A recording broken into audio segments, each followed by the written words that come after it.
Good afternoon, and thank you for tuning back in. So it's a minute or so past 2. I will hand over to Lincoln and we'll get going. Yeah, good afternoon all. Thanks for those of you that have decided to come back for this afternoon session, from those of you who attended this morning. And similarly, obviously, if there's, for those of you who just joined, welcome, and nice to virtually meet you. In terms of the format for this afternoon, so we've got 2 hours in terms of running through. And there's a fair amount that we're going to be covering during this. In terms of the format, though, we're very much going to be running live through the site as we talk about it today. There is a small slide deck that I'm planning on using this afternoon, but there's not a huge amount within it because the bulk of what we're going to be doing is running live, as I say, with utilizing the platform and the site itself. As I've already mentioned, if there are any particular questions or similar that you want to have answered this afternoon, please do chuck them in. Fully appreciate, though there might not be questions as of yet, but certainly as we get going within it, I'm sure there will be things that come up as we go. Like this morning as well, the session is being recorded. So at some point, probably in about a week or so's time, the video will be prepped and ready for sharing, so you will get a copy of that. But that doesn't give you an excuse to just sign off and disappear off, because I do appreciate it. It'd be great if you guys are around and interacting as we go. Just looking at the attendees from this morning to this afternoon, there are a few of you I can see who are new this afternoon that didn't attend this morning. So in terms of the slides that I'm going to be using today, there is a small element of duplication, but it's really just to make sure that kind of everybody gets it. And I'm sure for those of you who attended this morning, it's not the worst of things to hear the same thing twice. Hopefully I'll just help it all sink in as much as anything goes. So in that case, let's kind of get things going. Okay. Very quick bit about me. So I've spent the last 20 plus years in the HR consulting industry. I've worked for pretty much everybody, either as an associate or as an employee.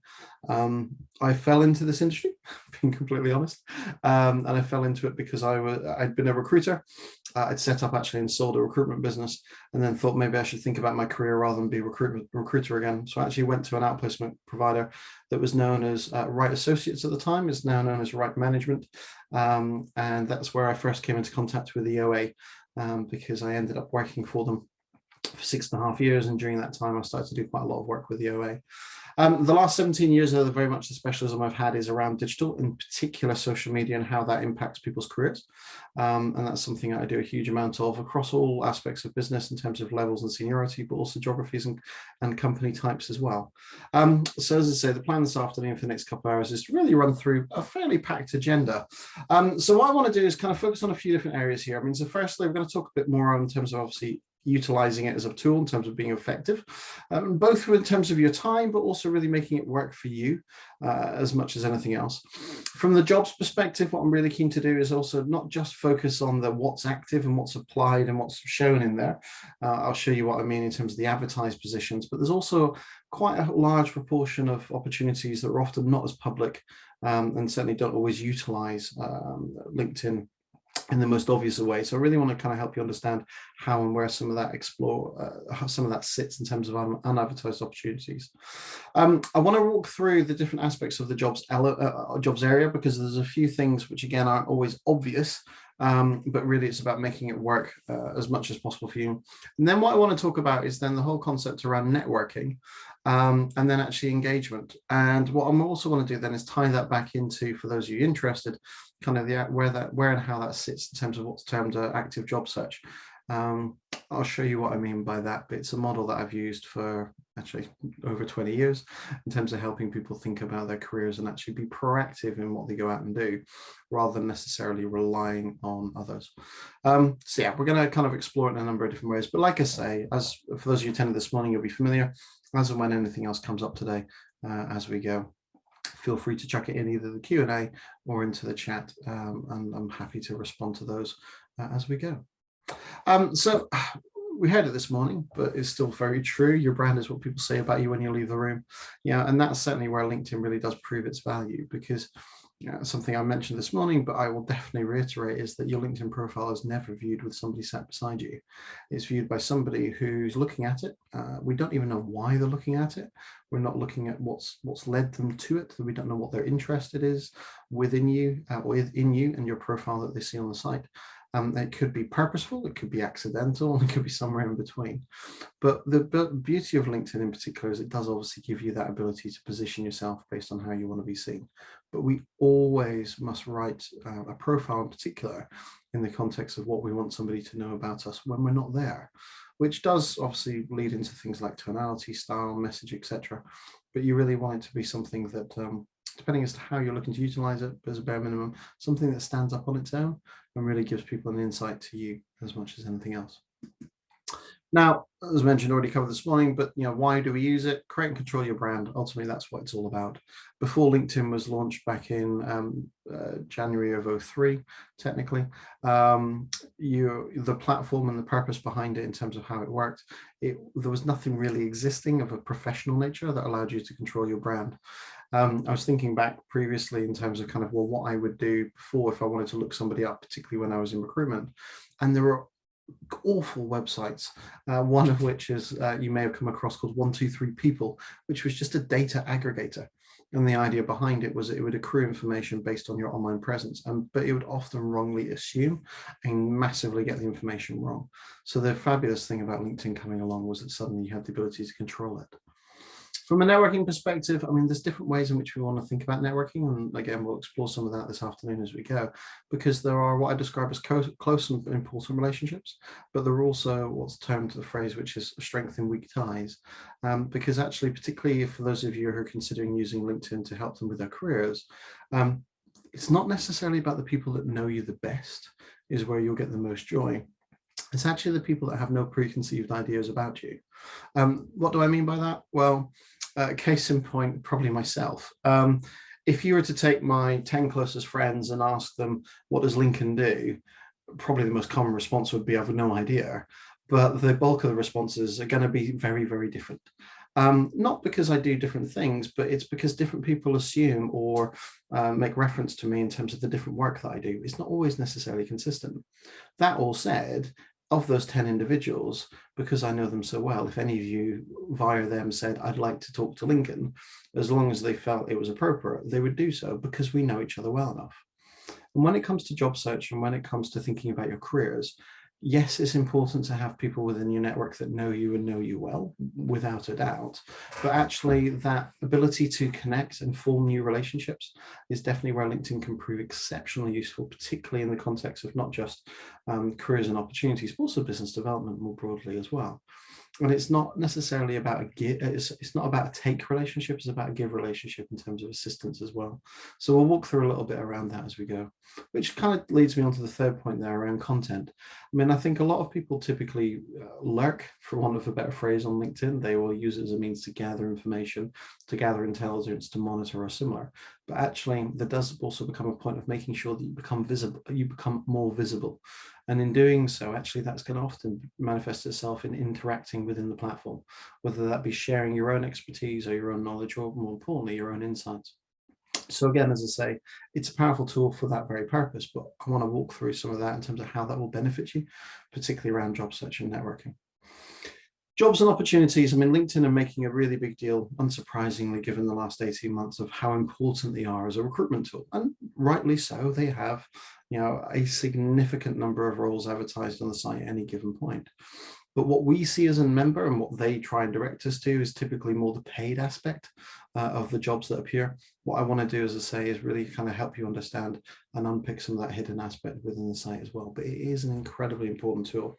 I don't really know, in fact, I'm speaking very loud, but I don't know a company that hasn't used it in some context, whether it be to advertise or whether it be to benchmark or background check or discover further. There's always a real mix.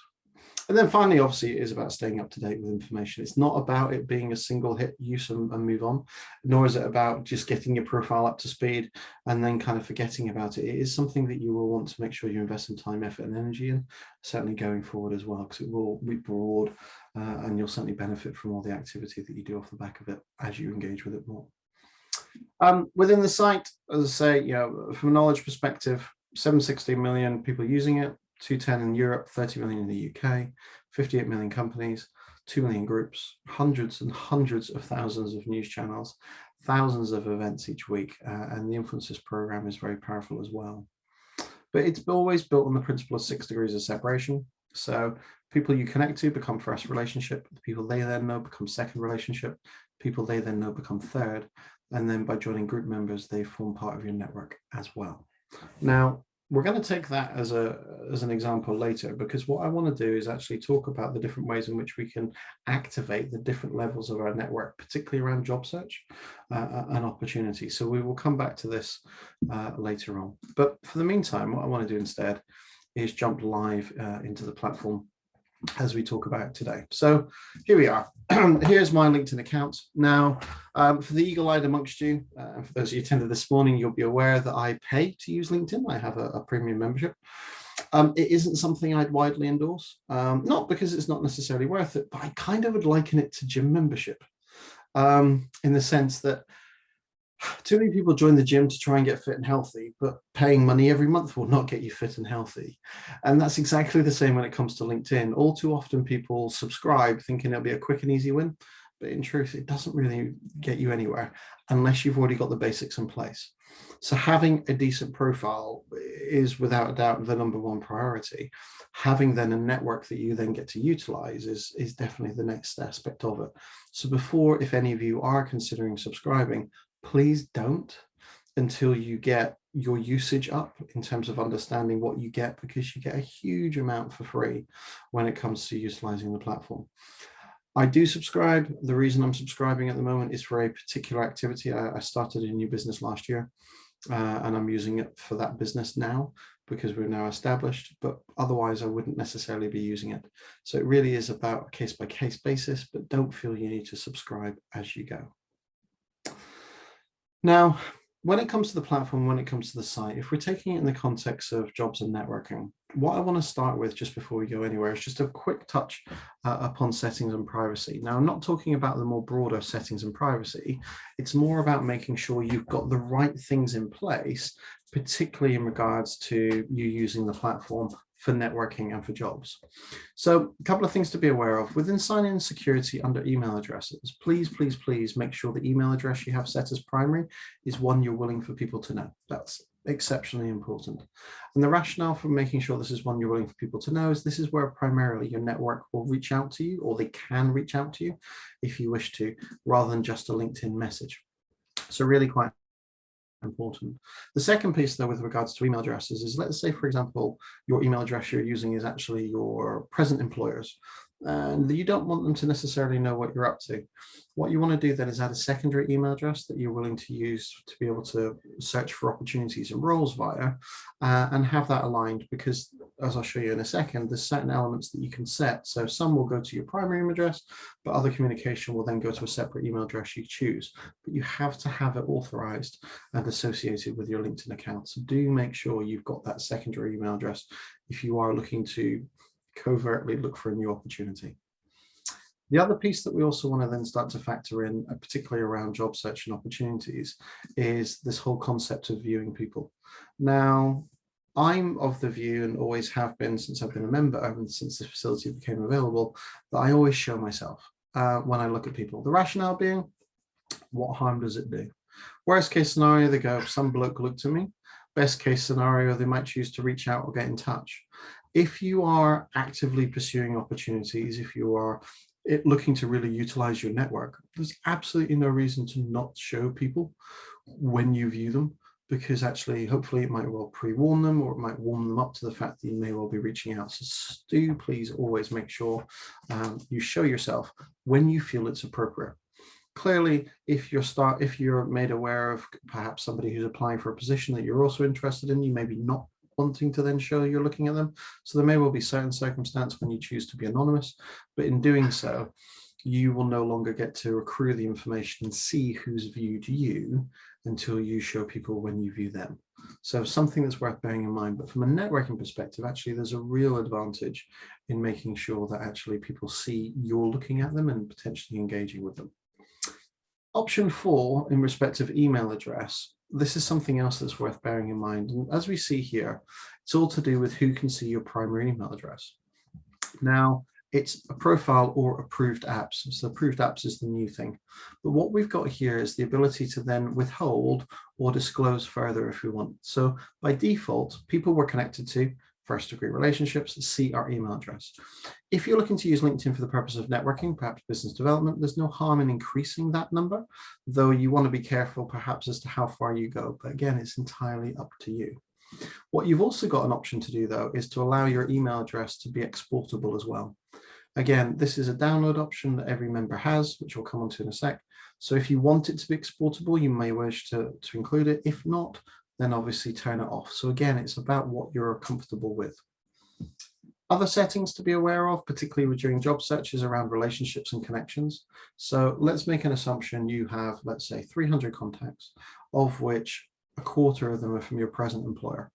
If you start to actively pursue opportunities externally without your current employer being aware, you might want to turn off this option because this will then in turn prevent somebody whom you're connected to from seeing who you know, perhaps at a competitor. And it's not to say anybody is ever this paranoid, I suppose, for want of a better phrase.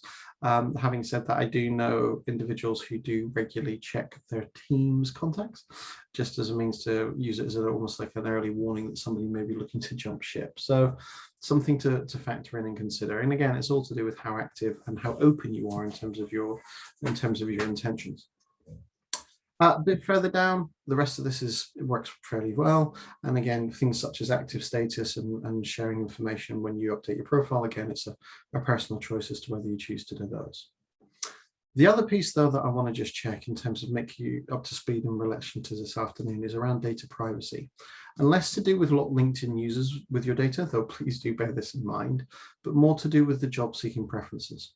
Now, with regards to job seeking preferences, if you are actively looking to use it as a tool to find your next role through, to start with, I would highly recommend that you have sharing your profile when you click apply turned off, and also signaling your interest to companies you've created alerts for turned off until you're ready. Now, what I mean by that is until you're ready is that you've got your profile up to speed and you're comfortable with it, but also it's more to do with you being active within the platform. Because in particular, the sharing your profile when you click apply, I'll explain what that means when we go into the platform later on, but you don't necessarily want to share your profile every time you click the apply button, because clicking the apply button doesn't mean you actually apply for the position. So it can mean that an employer is flagged or made aware that you're applying for a role that you don't actually apply for. It's just you click the apply button. So well, I'll come on to this and make a little bit more sense of this later as to what this means. But things you can definitely check out in terms of making sure you're comfortable, your job application settings, you can, if you want to, set up a standard CV. I'm not a big fan of that. I personally advise that you would normally look to personalize your CV with any position that you're applying for, but you can have a couple of standard CVs if you wish to under here, just to make life a little bit easier. Alternatively, commute preferences. Now, depending as to where you're based, one of the things you're then able to do is you're able to then disclose and set a radius based on locations. But primarily, it's US. There is a bit of the UK, but it doesn't always find locations particularly well because they're using the postal code service in terms of post office. So sometimes it can be a bit hit and miss. So if I said I was looking at BH23, again, it doesn't come up. Though BH2 bizarrely has got me in, where are we? Jakarta, South Dakota, and I don't even know where that is. So it doesn't always work. So it's just something to be conscious of. But depending on your marketplace in your country, you may well find that actually does work. So for example, if you want to work in the US or you're looking to relocate to certain parts of Europe, actually, you can put yourself down as being a particular location. So let's say I lived in Barrington, and what I can then do is say, right, I'm looking for a 90-minute public transit or less, and what time do I start? It's quite a clever little tool, but it does then mean I can start to set out locality in terms of areas of interest to me, but it's primarily for the US and certain countries in Europe.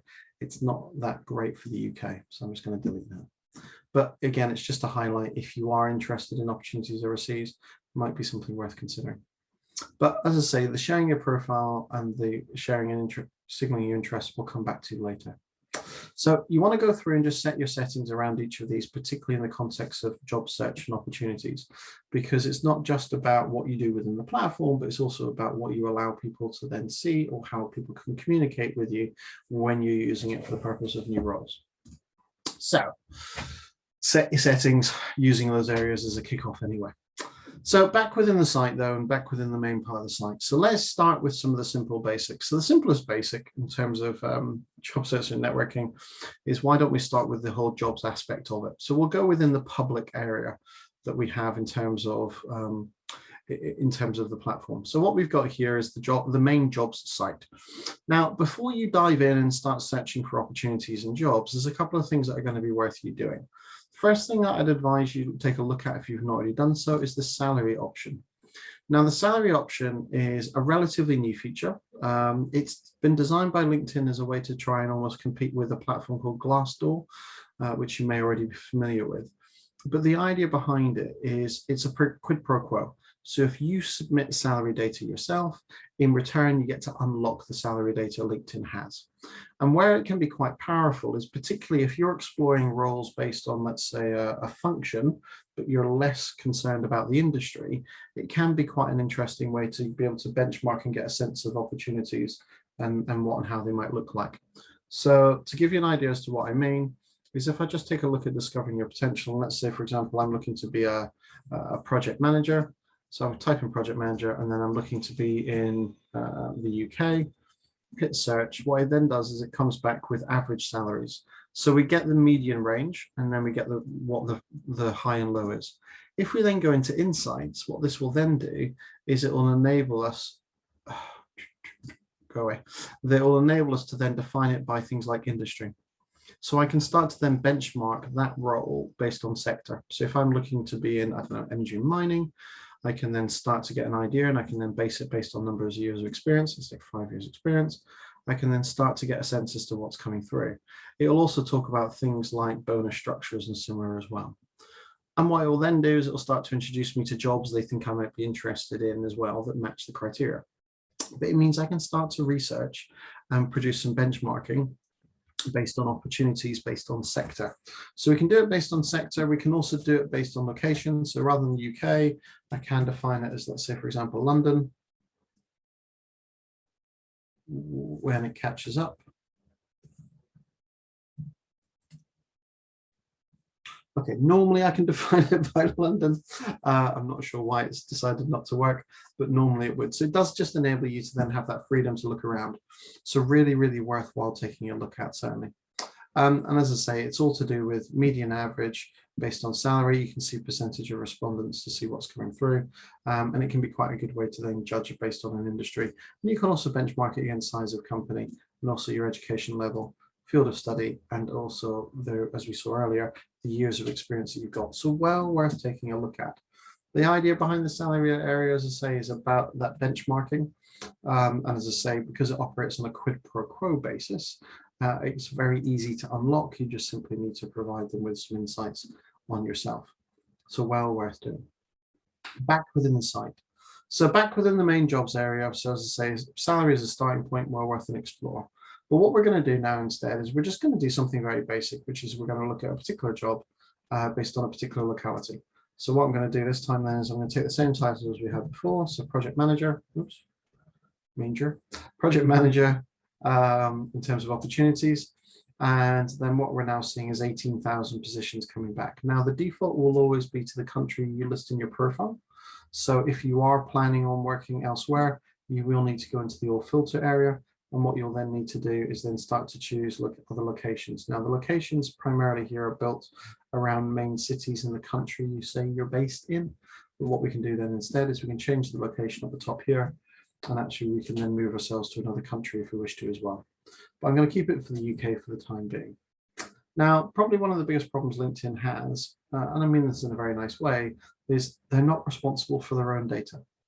What I mean by that is they're being provided it by other organizations, and those organizations often have inconsistencies around how they describe, how they disclose, what they look for, what fields do they use, etc.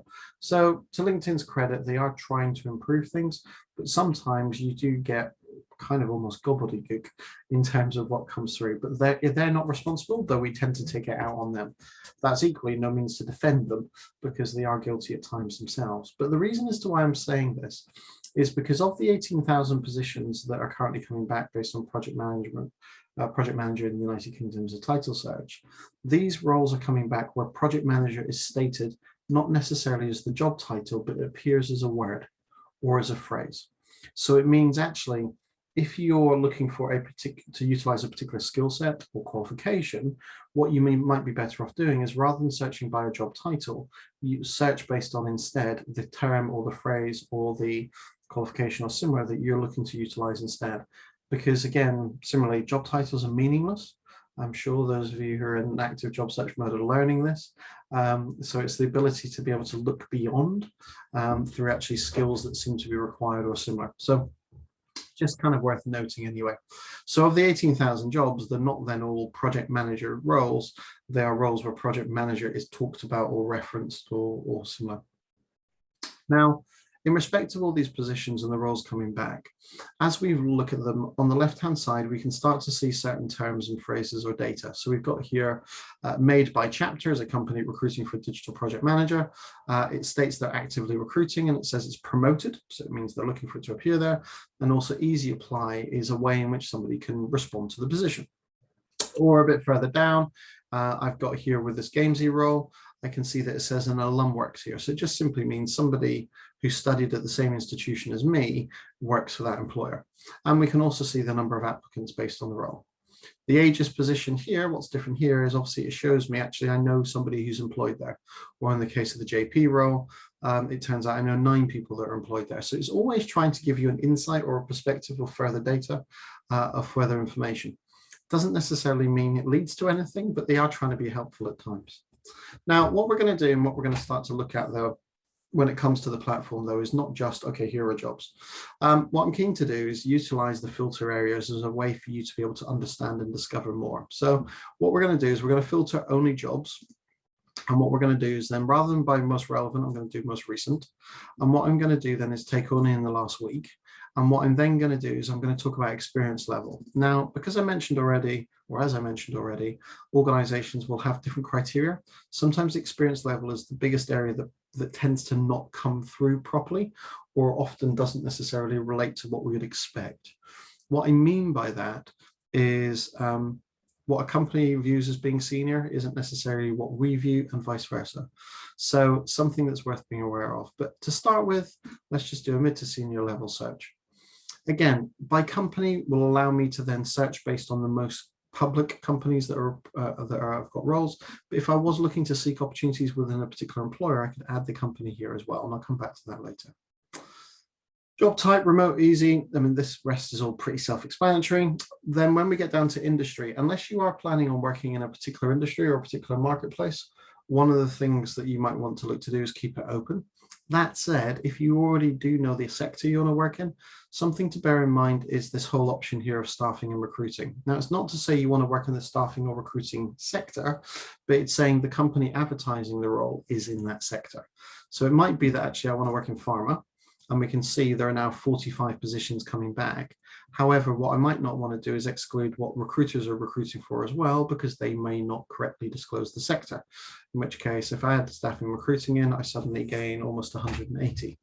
So do bear in mind retaining that temporarily to see what comes through. So I'm just going to start with this as a basic search. So I've gone from 18,000 to 232. So suddenly it's a lot more manageable in terms of opportunities. And again, similarly, what we're seeing is the easy apply coming through. We're seeing the actively recruiting, and we're seeing whether I've got network connections with the organizations as well. So it's always going to display those things when available. So let's, for argument's sake, say that actually the job, this IFS ERP project manager, let's assume I knew what that means, is the job I'm actually interested in. What can I learn here? Well, a couple of things. As I started to look at it, I've got the ability, there's a hyperlink to IT Works, so it gives me the ability to go to them as an employer. So if I just click open, it will then take me through to them as a company. And it turns out these guys recruit across the UK and Germany, based in Preston. They've got 67 employees. And I can then start to learn a bit more about them in terms of who they are and what they offer. So based on that job, the description seems to match quite well. Going back to the position, however, what I've also then see is I've got the option of easy apply, or I can save it for later. And then a bit further down, it tells me Emily is actually the person recruiting for the position. Now, on average, about 5% of positions advertised on LinkedIn show the person who's posted the position. It's not always that common. Now, the advantage in knowing who's posted the position means that we can, if we wish to at a later date, go and check them out. And more importantly, given the fact that Emily's a second relationship, I can see that we both know Keith in common. Why is that an advantage? Well, clearly, if I'm unsure, or if I want to learn more about Emily or similar, utilizing my connections or mutual relationships isn't going to be a bad idea in terms of discovering more about her. Back into the position, however, what we then start to see is what's being looked for. So we've got the standard, what are the details, contact information, so on and so forth. So there's quite a lot of information that we then start to learn based on what they're interested in the positions. Now, if I wanted to apply for this role, let's say I was quite comfortable with it and it all makes sense, Easy Apply means exactly that. So Easy Apply gives me the opportunity to start to go in and complete information.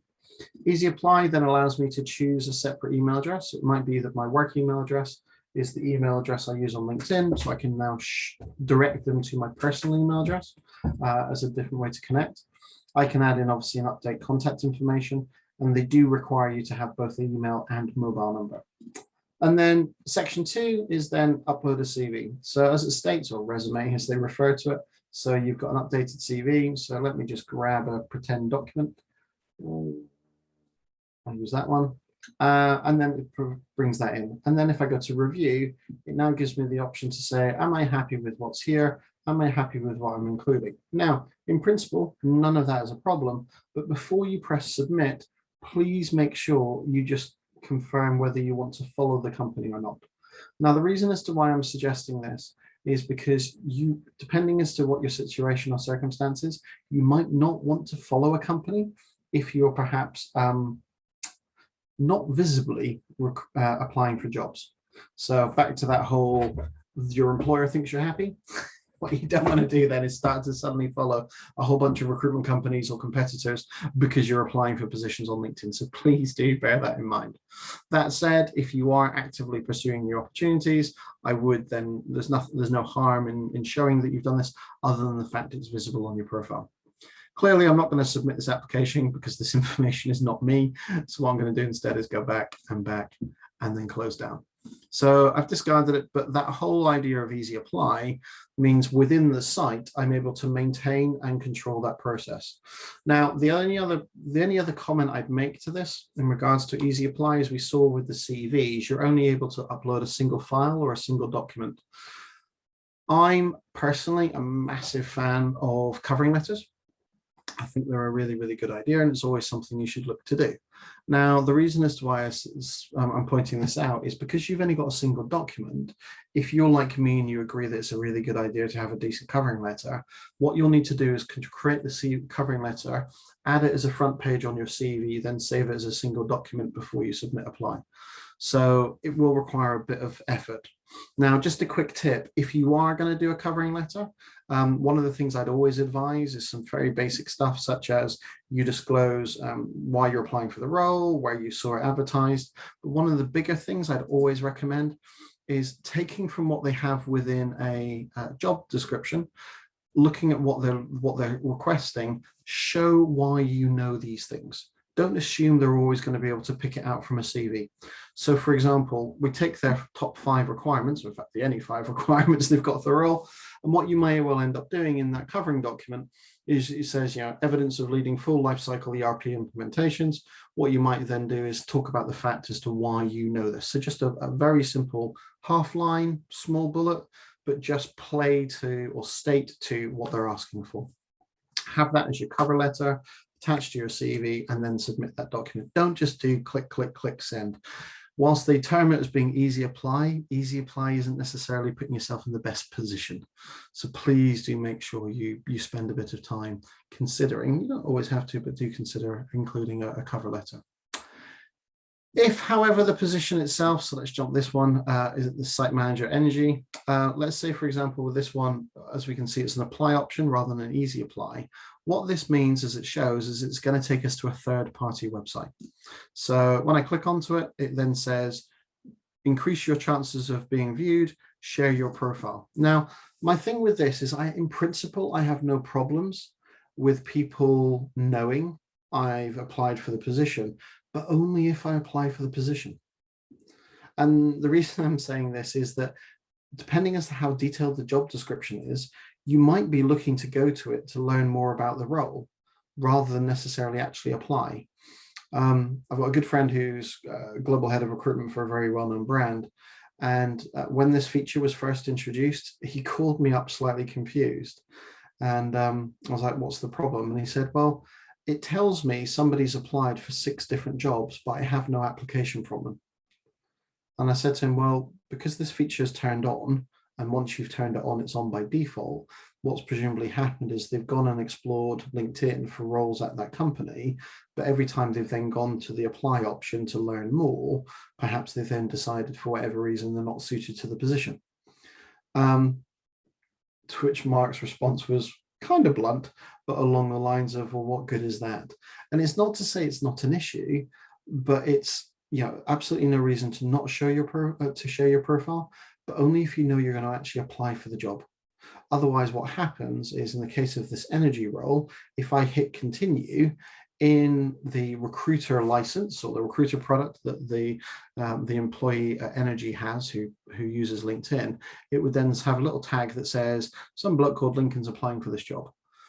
But if I don't apply for the job, then it kind of doesn't matter. It doesn't work. So something to be mindful of. So I'm not going to apply for that position. And there you go. Did you know? Help us track your position. No, there you go. I'm not going to report it, but there you go. So it's just there. Now, the big reason as to why LinkedIn say, why don't you let us notify the employer that you've applied for the job, has nothing to do with you. And I mean that in a very nice way. It has everything to do with LinkedIn.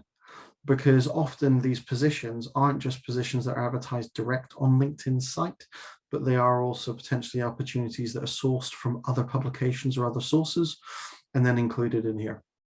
And one way to actually see that is if I go back to the filter options, we can see here, for example, Guardian Jobs advertise positions on LinkedIn. Now, clearly, these jobs are not working for The Guardian, but actually they are roles that when somebody advertised the position on The Guardian website said, I'm happy for the position to be shared elsewhere, and therefore Guardian Jobs have shared the position on LinkedIn.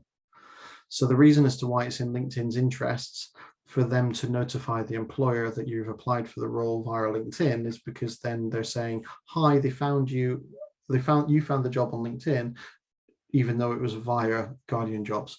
So it's kind of a bit more to do with promotion for them than it is necessarily promotion for you as an individual. That said, we don't know what the employer is likely to do, and some employers will very much take the view of the information being interesting and may well action it. It will vary, but like I say, earlier in the year, Mark got rather perplexed as to why somebody didn't seem to want to apply, even though the site was telling them they were. And again, as I say, it just turned out that actually they were looking for further information before they applied for the job.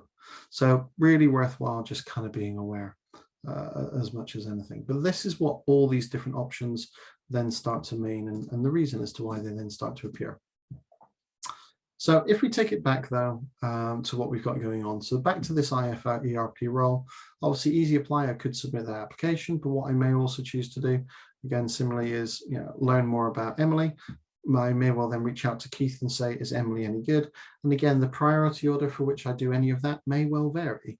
It might be I choose to speak to Keith first to make sure Emily's legit before I then consider approaching, or it might be it turns out Keith knows Emily really, really well, in which case then I might want to try and see if I can leverage that relationship to help my application. There can be a variety of reasons why in terms of what's going on. And that's exactly one of the reasons why LinkedIn highlights people who are employed there. So back to the energy role we saw earlier, it turns out that Joe, who I know who's the head of marketing, works there. Well, given the fact that Joe and I know each other, if I'm interested in energy, what I might do is drop Joe a note and go, hey, it's been ages, how the devil are you? Can I pick your brains about this job? So you can always start to activate your network through the job search rather than just, as too many people do, here's a job based on what they tell me, here's me applying, away we go. You can do so much more if you just A, spend the time, but B, just take a slight step back and go, right, which way do I want to go? because you may well find in some positions, it might be the role's not 100% of a match, but you're interested nonetheless, in which case then what you might want to do is use the fact that, in this case, Emily, I'm sorry, go back. In the case of this Emily position for IFSERP, it might be that I reach out to her and say, I'm not quite right for this, but I do know this world. And you might use that as a means to engage and start a conversation. Alternatively, it might be that you look to learn more about the employer before you apply for the position, utilizing your network. Or it might be used to use the apply function, but make sure you include a cover letter. Or it might be that you click the apply button, but then say to yourself, do I want the employer to know I'm applying? And clearly, if you intend to, then do. If not, you might question it. So it's not just click, click, send. So that was me just rambling for a second. So I'm just going to pause for a minute and take a drink. But I want to just ask the question of, does that make sense so far?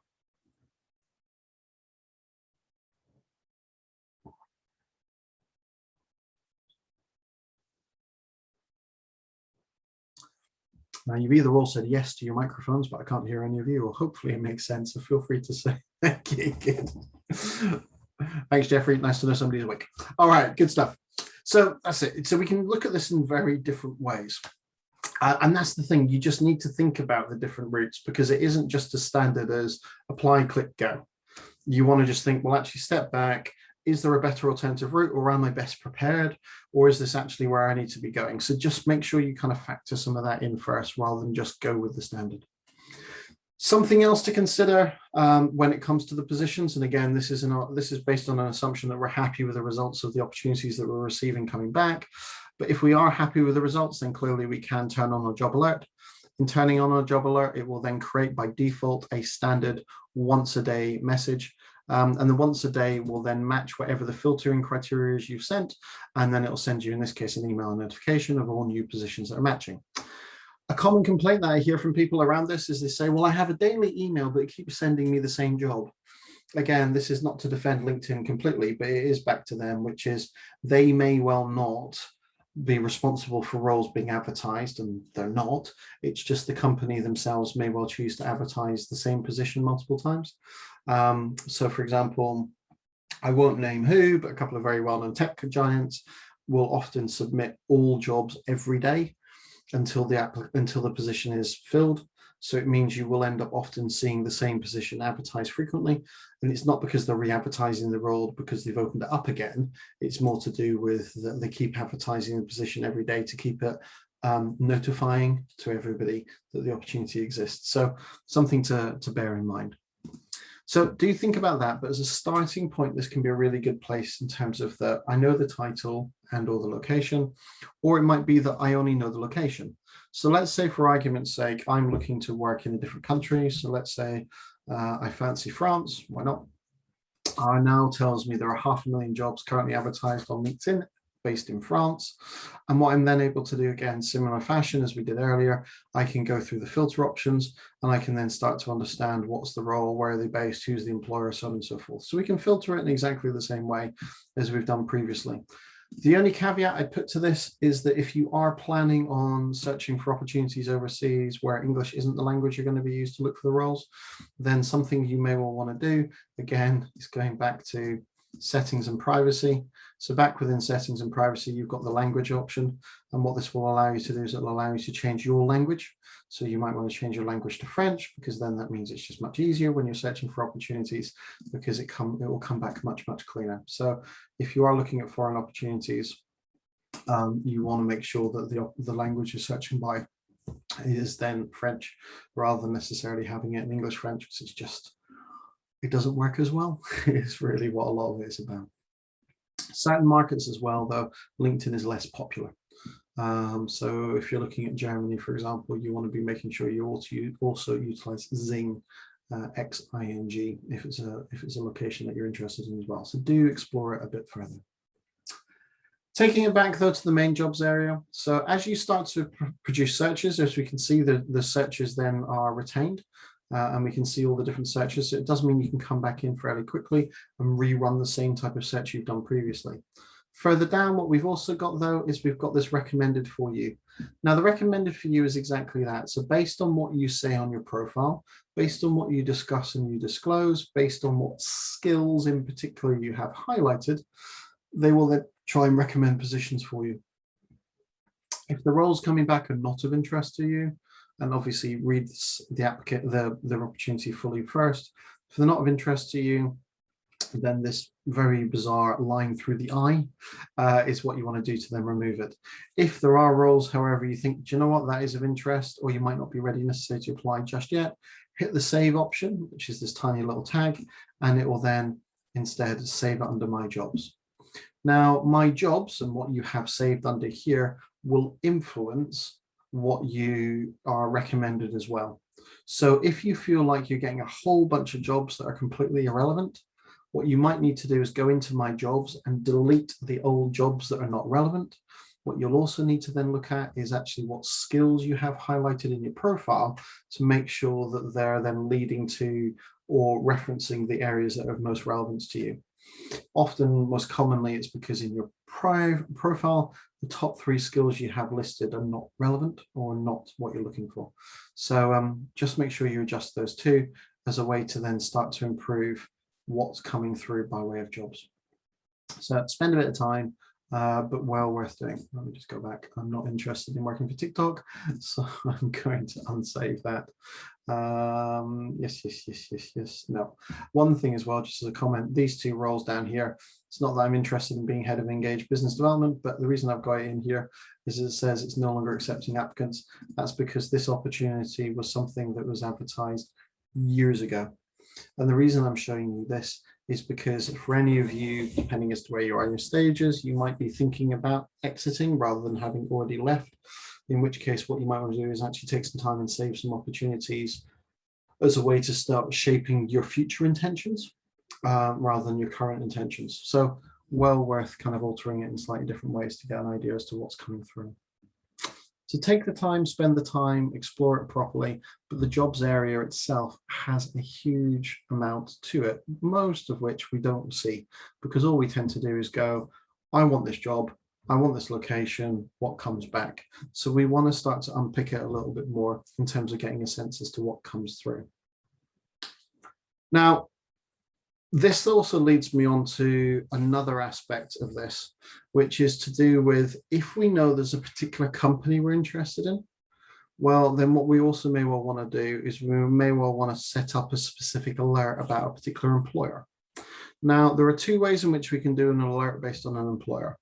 The first way is via the company page itself. So if I just jump into back to the home screen, so what have we got here? I've got, why not? I'm going to go to Greencore. I actually quite like the sandwiches. So if I go to Greencore as a business, I can learn about Greencore, who they are, what they do, and similar. And under Greencore, they have a jobs tab. So that simply means, as the name suggests, they have jobs and opportunities. So at the moment, they have 28 positions open.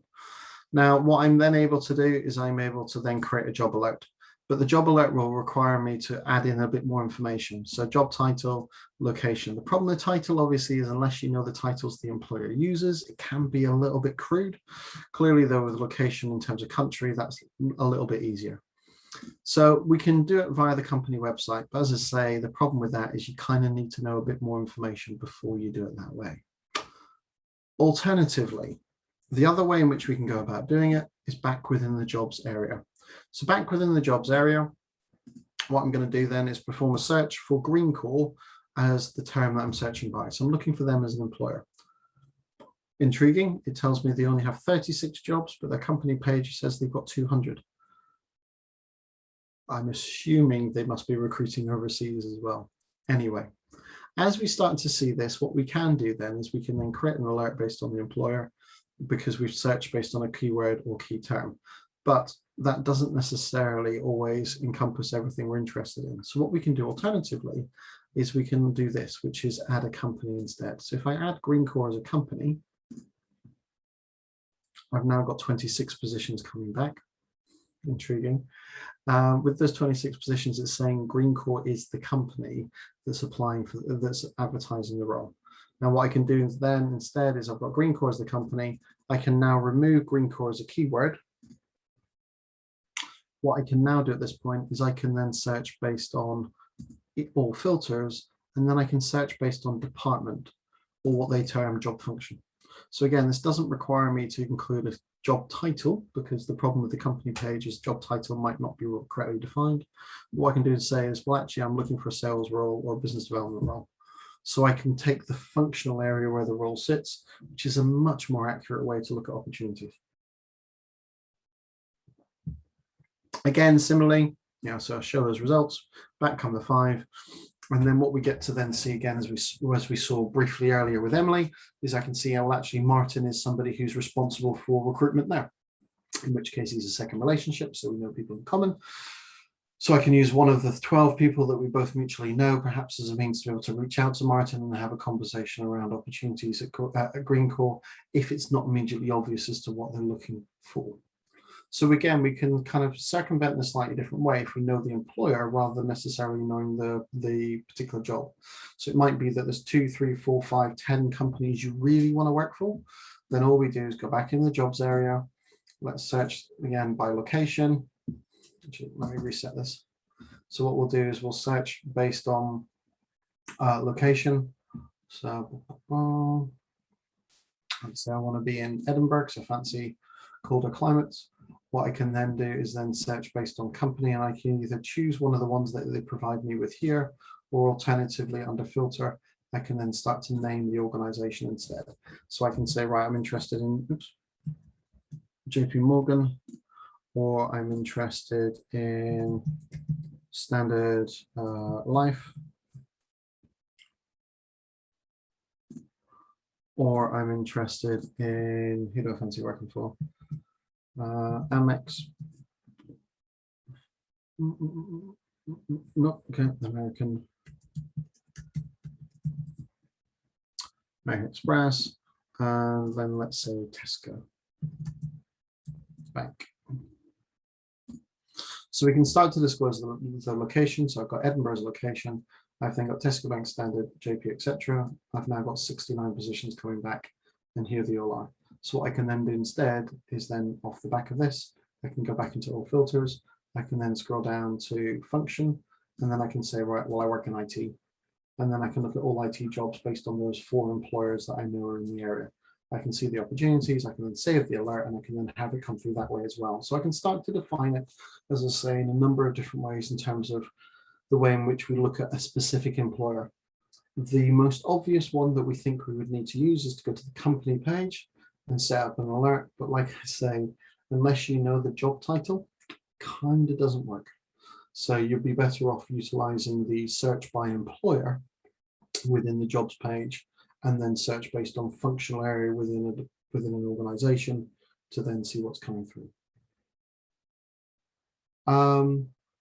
Question that's come through about locations. How do you define a specific location? So if you want to look for a particular region or otherwise. Okay, so what we need to do, let's just reset everything back. If I go back to the original start, so under search your next job, keyword search here. So what we've got here is we've got search for, and these are 4 defaults, and these are defaults based on profile. Braintree is not where I live, but it's because it's bouncing me because I'm reasonably close, well, 20 odd miles, and then remote's remote. So if I'm looking for a particular area, what you want to do is actually then take it based on a postal area. So we've got Greater Reading area, or we've got Reading, for example, if we were looking M4 corridor. That doesn't encompass it all, but it's a good starting point. Alternatively, if I was going further west, then I want to look at Bristol as being the next area, or the greater area. So if I go Bristol as a location, there are 9,000 jobs. Alternatively, if I then do the greater Bristol area, it's telling me there are 8,000 jobs, which seems bizarre considering the term greater would imply larger, but it's all to do with how they've divided it up based on postcodes. Basically, you're better off playing between the pair as much as anything else. Another question that's come in: can you search based on organizations that are keen to look for ex-forces personnel? Not properly. The reason I say not properly is it is a feature that they've introduced, but it's not a feature they've introduced for the applicant. It's a feature they've introduced for the recruiter. So it allows or it enables organizations to seek out former forces personnel. It's not so easy for you to be able to find companies who say we actively recruit for ex-forces personnel. They are talking, they're trialing different ways to try and get it to work. What you might be better off doing, this is not ideal, but obviously there is the employment charter around the commitment to employ former forces personnel, of which I think there's about 100 and something companies signed up to it. I don't know if Victoria, if you're listening in, but if you are, you might want to jump in on this. But the former first, I can't remember what there's a thing, the name escapes me, I'll remember it. Yes, thank you, Armed Forces Covenant, well done. So if you have a look at the Armed Forces Covenant, you'll be able to work back that way. It's not ideal, but that's probably going to be your easiest option, because what you can then do is you can start to put in a list of organizations, which will then enable you to then look based on the covenants. That's probably going to be your easiest option, because the filters at the moment at present are, you know, experience level, company, etc., etc., etc. They are not defining your past experience, but as I mentioned, that is available for the recruiters of the companies that pay to use LinkedIn as a recruitment tool. Which hopefully makes sense. Anyway, so we can divide it and look at it in different ways, but again, as I say, we want to just think slightly out of the box. It isn't just as simple as job, company, go. There is a lot more that we can do to it as well, and you want to explore and spend that time on it. Now, all we've spoken about, and I'm conscious that it's 3 o'clock, but all we've spoken about is just that one jobs area. So what we also want to look at exploiting, or understanding further, better phrase maybe, is where opportunities are not advertised publicly. Now, it's not to say they're not advertised publicly, but it's not using the formal advertised section that LinkedIn offers. And the most common ways in which this comes about are through individuals starting a post. So creating a post is exactly as the name suggests. It gives an individual the ability to be able to share an insight, perspective, viewpoint, piece of information, whatever it may be. And what becomes fairly common is when a recruiter in particular or a company is hiring, they will often put in, you know, terms along the lines of, does anybody know or here's a job, or so on and so forth. Now, if you're connected to a number of recruiters, let's say, for argument's sake, what you can start to do is you can search through what they've been posting based on keyword, term, or phrase. And the way we do that is by clicking in the search bar and pressing return. What we then do is we go to posts. Once in posts, what we're now able to do is we're able to see what stuff people are saying. And what we can now do is use the keyword search across the top, and also by our relationships, to find opportunities posted by our network. So if I do first connection only, show results, it shows me what my first connections have been saying. And then what I can now do at this point is I can then add a keyword. So let's take job, for example, and I can then see where in the last few weeks, people in my network have used the word job in a post they've shared. Now, obviously, John's promoting his book. Vince is promoting his birthday.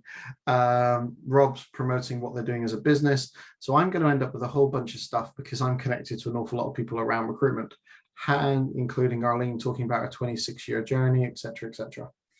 If I'm, however, looking for a particular type of job, so let's take job and marketing. Again, similarly, it's only reduced it by 40, but it starts to refine it even further. And it means you can then start to see again opportunities that are coming through. So let's take it a different way. I'm going to remove job. I'm going to take marketing, and I'm going to choose marketing director. And I'm looking then based on my first relationships, information being shared. Over the moon, welcome back. No, these are all getting too old now. We can sort by date of posted and make it more specific. So it's to do with the language that somebody shares. Now, a different option is if I just reset this again, and then remove marketing director. So I've still got posts running. But what I'm now going to do instead is I'm going to search based on industry. So I'm going to take staffing and recruiting as a sector. So I'm looking at opportunities that are shared by the staffing and recruitment sector. What I'm then going to do is I'm going to sort the post by date within the last, let's say week, show results. And what I'm now going to do is use a couple of simple terms and use the phrase interim and London. So what I now see is, there we go. Okay, the reason I've just gone is this should have only shown me opportunities that were advertised within the last week where the term interim and London appeared. But for some reason, it's coming back with Piers's post from 7 months ago. I think LinkedIn might be having a funny 5 minutes. Let me just change this to past month. Yeah, okay, we've now got one referred to as from 3 months ago. So unless these have recently been accessed,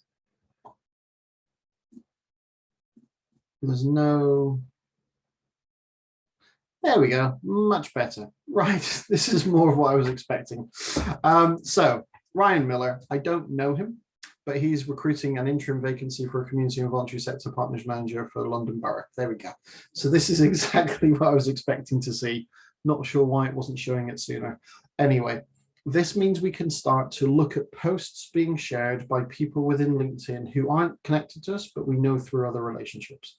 So for example, Alicia is a recruiter at Investigo. They're a recruitment company, and they're recruiting for an interim commercial finance manager in West London. So if I was interested in the role, I can click on the details. It will then take me to the full post. Once it loads, there we are. And I can now see the details in terms of what's going on, what's taking shape, contact details, and similar. So these are the types of things you can start to do, because this role is unlikely to be advertised within LinkedIn on its own solely. So what we're doing instead is we're using it as a way to be able to reach out to people and discover content based on posts they're sharing, based on opportunities. So this is kind of a quasi hidden job search, i.e. it's a non-public, as in paid for advertised role. Clearly it's public because Investigo are talking about it, but it does mean that it's slightly different in terms of what's coming through. So worthwhile thinking to do. So all we do to do this is we click into the search bar, press return. We then go to posts. We then define industry if we know it's a recruiter, or for that case, it could be that actually we want to work in a particular sector. So let's take banking. No idea why I've got banking in my brain today, but I do for some reason. Let's take insurance as well. So I'll do banking, insurance, and then I'll do interim job. There we go. And we can start to then see different things coming through in terms of opportunities, areas, so on and so forth. So this is how we can start to discover opportunities that are less obviously advertised in terms of roles on LinkedIn. So this starts to tap into that vein of hidden job market in terms of opportunities coming through. I mean, the difference is going to be that some companies advertise using text such as that, as in they describe the role and say, we're looking for somebody, see, please help, or similar. Alternatively, other people will actually publicize using images. There we go. So it's wonderful that Sonia has gone through so much detail to create this. It looks great. The difficulty is that actually none of the words in here are visible to a search because the keywords are only searched based on the text provided. So I love Sonia to bits, and she's really, really good at posting jobs. But the problem being is that actually every time she posts something, which I'll show you, every time it's always an advert, but the actual description and details that we can pick up on aren't embedded in the details, which is a bit of a shame.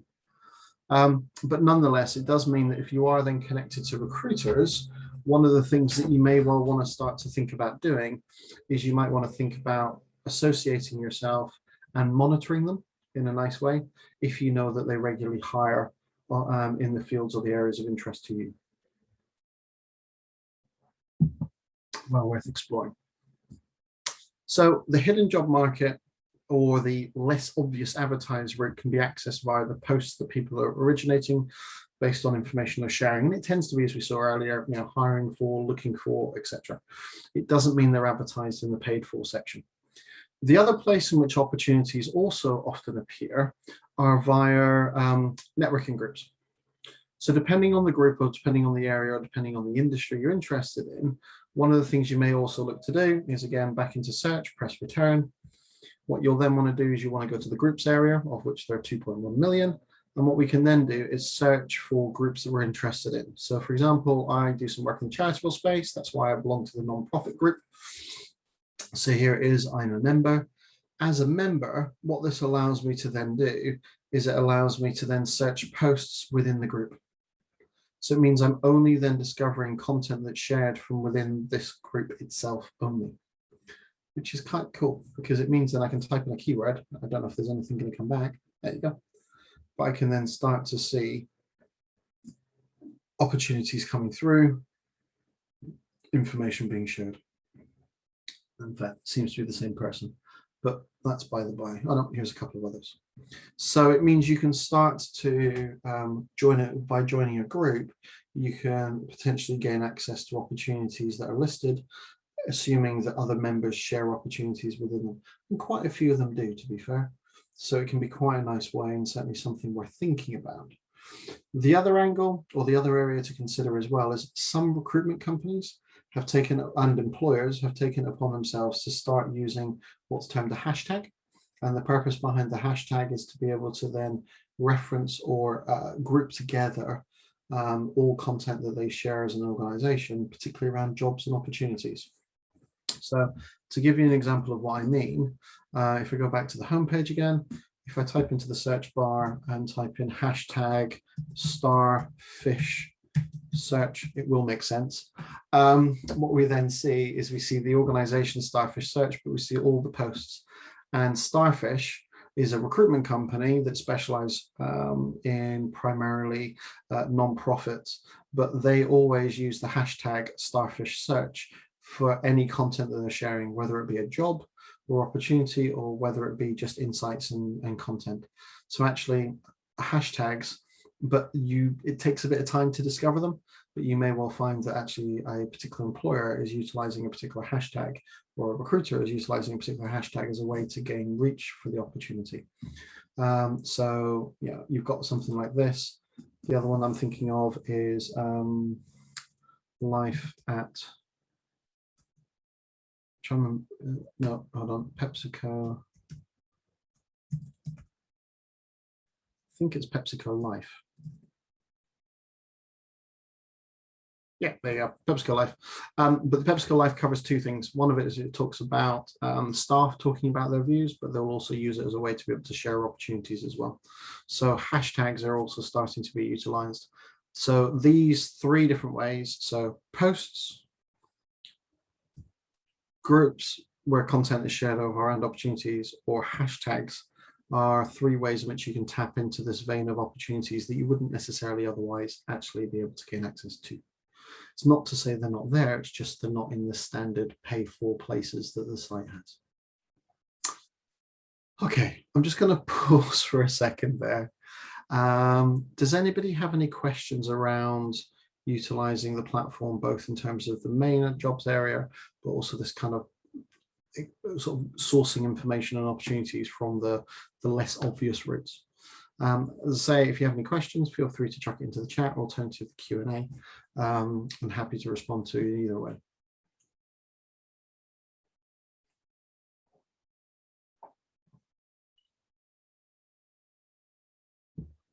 Okay, in that case, hopefully this is all still making sense and I've not lost you all.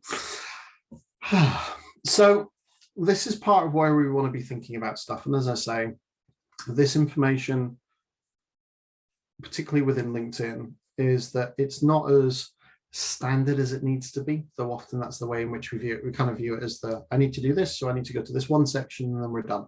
It's not strictly true. Now, the other piece that I want to talk about this afternoon is then this crossover between jobs and also perhaps when you know there's an employer you're interested in, and or when you know there's a network that you might want to utilize.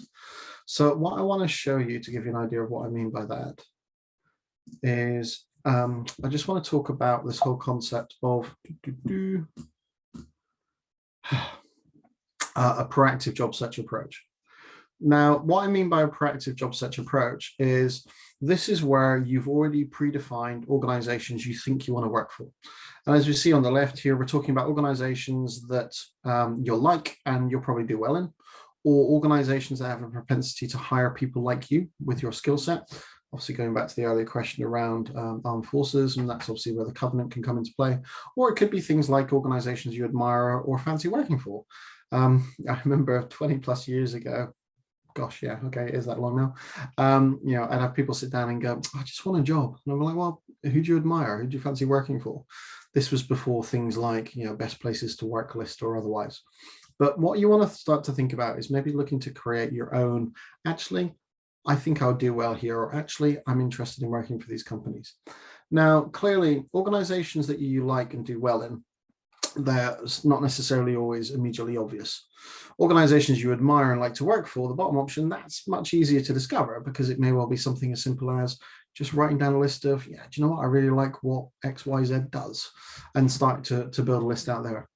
Organizations that have a propensity to hire people with your skill set, now this is very different, because this is where we can start to utilize LinkedIn's data to really start to gain an understanding of opportunities and employers that might be of interest. So apologies, I'm going to do a bit of switching now, but we're going to go back to LinkedIn now. And what we're going to do at this point is we're going to then start to try and discover employers who have a propensity to hire people like you. Now, by defining people like you, I'm talking about ex-forces. So what we're going to do is we're going to go back into the search bar. We're going to click search. What we're now going to do is we're going to go to people, and then we're going to go to, once it loads, LinkedIn's having a problem. I'm going to go to people. What we're now going to do is we're going to go to filter. And what we're going to do with filter is we're going to start to filter based on information I know that I'm interested in. So I'm going to start with UK. So I'm looking for people in the UK. And what I'm then going to do is go to past company. Now I've got two options. I can do past company or past school or both. So I'll tell you what I'm going to do. Instead, I'm going to do past school. And what I'm going to do is search for Sandhurst. So I'm choosing people who studied at Sandhurst who are in the UK on LinkedIn. Show results, 6,500.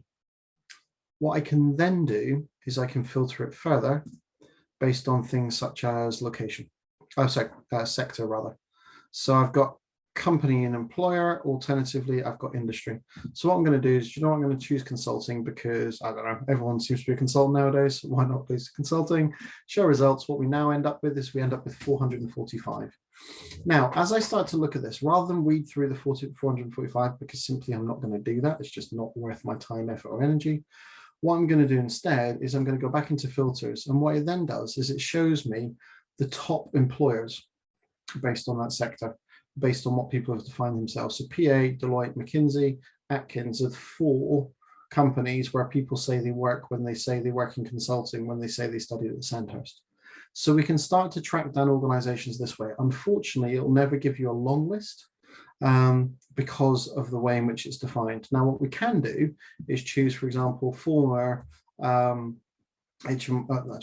former Army, rerun the same results. We now get 278. If I go back into filter, it's now giving me Deloitte and BCG. So you can tick into it a little bit to discover a few others, but it's still going to be fairly small.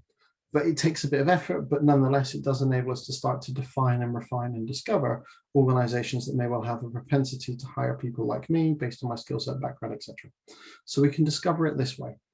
It takes effort, but it can be worthwhile. Obviously, the other added advantage we've got in performing a search like this is because we're searching based on our network, it then starts to tell me people who work in these organizations where I know people in common, which makes life so much easier as well. So this can be powerful if there is a particular organization or employer, and depending as to how well I know somebody. So as an example, I've got David McNeil here. I know 13 people in common. So yeah, if I wanted to talk to David, who works for Amicus, what I could then do is I could look to utilize one of those 13 people we all know in common. And so let's for argument's sake, take Megan. She works for the OA, and then I can drop Megan a note and say, hey, Megan, I noticed you know David McNeil. I'd love to have a conversation with him. Would you mind introducing me? So you can start to gain an introduction via, but initially understanding who those employers are can come about through doing the organizational search based on filters, based on information we want to have matching. So it's not about skill set, because you can't do a skill set search without being a subscriber. So under the free version, what we do instead is we filter based on former employer or former education. It's probably the easiest way to start. And it will then enable you then to start to discover companies. So what we're then doing, forgive me, we're going to jump back, but what we're then doing is we are then starting to identify these target sets of all employers, as I mentioned. What we then want to do is we need to identify who your point of purchase is. So what I mean by this is these companies may well not necessarily have an open vacancy. Clearly we can look, but actually that's not really what necessarily we're going for, because if we already know they like people like me, or they hire people like me, or there's somebody I really want to work for, actually that is often enough for me to be able to try and get an initial conversation going. But what I need to do is define who the person is I need to have that conversation with. The person you need to have that conversation with is going to be a hiring manager, i.e. your next boss. Now that works if you know what their title is. If you don't know what their title is, you need to do a bit more research to work it out. But once you've identified who that person is likely to be, and I'm assuming at least you're going to know probably the functional area you want to be based in. Once you know that, what you need to then start to think about is how you can then, there we go, how you can use your network to gain that introduction. And then you can then start to instigate those conversations. So your networking introduction will come via professional peers, colleagues, suppliers, clients, people associated with them. But what you'll want to do is assess each of those contacts as to who you can use best to provide that introduction. So as I hopped around a second ago and found David McNeil via Esme, that would be, you know, an initial conversation if I knew David was somebody I'd want to talk to around opportunities. And it might be I'm looking to talk to him because I'm looking to gain an insight, or it might be that he might be the person who'd be my next boss. Either is possible. But what it will enable you to then do is it'll enable you to then use that target list of employers to then start to define, refine, and come up with folks that you want to go and, in a nice way, approach and have a conversation with. It's well worth taking your time and working your way through. Alternatively, if we're looking to just simply straight up network, and we're not necessarily looking to network with purpose, though arguably you always should be, if we're looking to really just start to get the ball rolling, start to discover insights, start to learn information, this is where we then can start to use the platform slightly differently. Now, if we know the names of the people we want to reach out to, all we simply need to do is go to the search, again, perform search. What we then do is again, go back to people. And what we then do again, as we have been doing already this afternoon, when it loads. No, okay, I think LinkedIn's having a real funny 5 minutes. There we are, filter. So this is again where I say, right, I want to track down my old friend who, and using keywords, we can track them down then based on names, etc., etc. So if you're looking to try and track down your friend, I don't know, Jeff Smith, there are then 9,500 of them. Let's assume that the Jeff Smith I know is the head of music at the BBC. What I do is discover his profile, as I've done here. What I now do is go to more, and then under more, what I do is go connect. And what I then do is I then go to message. And I, oops, no, don't. More, connect, connect, add note. And then I go, hey, Jeff, great to find you on here. How the devil are you? It's been donkeys, yada, yada, yada, yada, yada, send. So always look to try and reach out with a purpose in terms of particularly those in your network. As I covered this morning, but for those of you who weren't there, something I'll quickly show. When you receive an invitation from somebody, it will come into the My Network area. what you then end up with is you can then see what messages people have said. So Theo, whoever he is, I'm not sure who he is. I'll come back to that. So as you get invitations that come into from people, if people write you a message, it will sit in here. If they don't, what you might want to then do is, rather than ignore or accept, under see all, you've got the ability to then come in here and say message, and you go, hi Rick. And because I get so many of these, to make my life a bit easier, oops, I have a bunch of stock standard responses. So in the case of Rick, I'm going back with typically any connect with people I've met or know. If we haven't met, please remind me as to where, or do you have a particular reason why to connect? So there's different ways in which we can reach out to folks, depending on the different reasons or the different rationales for it. So it can be a really powerful and simple way to be able to get in touch with people, but just also double check they are who they claim to be and or of relevance or of interest. Because not everybody on LinkedIn always is. So worthwhile thinking about. So when you start to initially reach out to people, always reach out with a personal introduction or message or note, even if it's something as simple as, hi, how are you? It's been years. Always good to do. So we can set it up in different ways. The other way in which we can start to go about networking isn't necessarily as bold as to send them an invitation. What we can do instead is we can perhaps look to facilitate a conversation. Now, the way in which we can facilitate conversations goes back to either looking to track individuals down based on theme, subject, topic, area, alternatively based on what they say about themselves on their profile. So as an example, let's go back into blank search. Under blank search, what I'm now going to do is I'm now going to look for people again. Once I'm looking for people again, I'm going to go into all filters.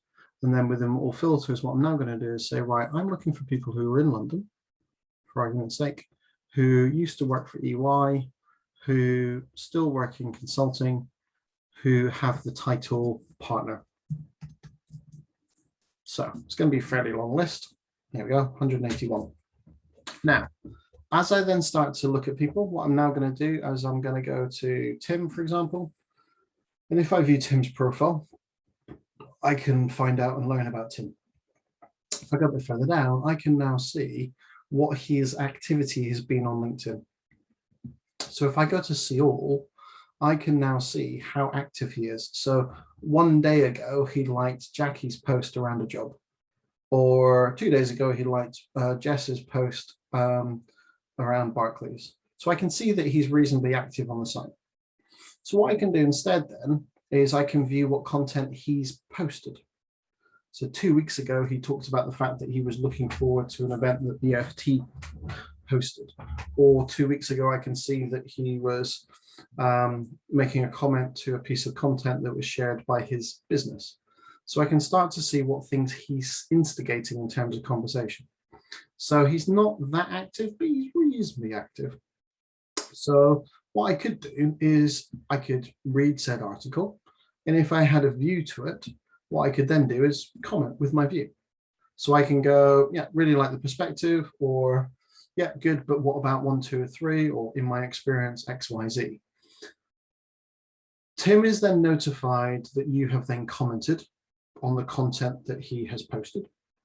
And like we've got here with Armin, Susan liked Armin's post, so that meant that she was aware of it. Alternatively, you will find that some posts, or sorry, some individuals rather, will respond to your comment or perhaps expand on your point of view or discussion or something. Now, it does vary because not everybody's always utilizing LinkedIn as much as we'd like. But if they do, in a nice way, bite in terms of have conversation with you, what that then can enable you to do is it can enable you to start to initiate something, because it might be that you end up with a nice little debate. And then you go, well, do you know what? I'm going to send you an invite and say, hey, Tim, after our conversation about ... thought it'd be really good to connect. Or why don't we have a coffee? Or so you can reach out in a slightly different way, but you can do it by warming somebody up first as a means to try and have that discussion or that conversation. Another option, and again, it depends on the individual whom you're tracking down and looking to instigate that conversation with. Another option is in their profile, you can go down and find out what their interests are. And then within interests, what you can do is go to the groups they're a member of, and you can join a group they're also a member of. Now, this is a little bit stalkerish, but you can do it, because what this then enables you to do is if you're able to become part of a group that they are also a member of, based on you then being mutual members of the same group, it will then allow you to, back within LinkedIn, let's for argument's sake say he was a member of the non-profit group. You go to the group that you're both mutually a member of, you go to see all members, and then you start to type in the name of the person. And then let's say hypothetically he would appear because we would know his name and we know he's a member. We're then able to actually send a message to the person based on the fact that we're both members of the same group. So it means we can circumvent a conversation. It can feel a bit stalkerish, but that said, they're opening themselves up to it. So what's the worst that happens? They don't respond. It's probably about it.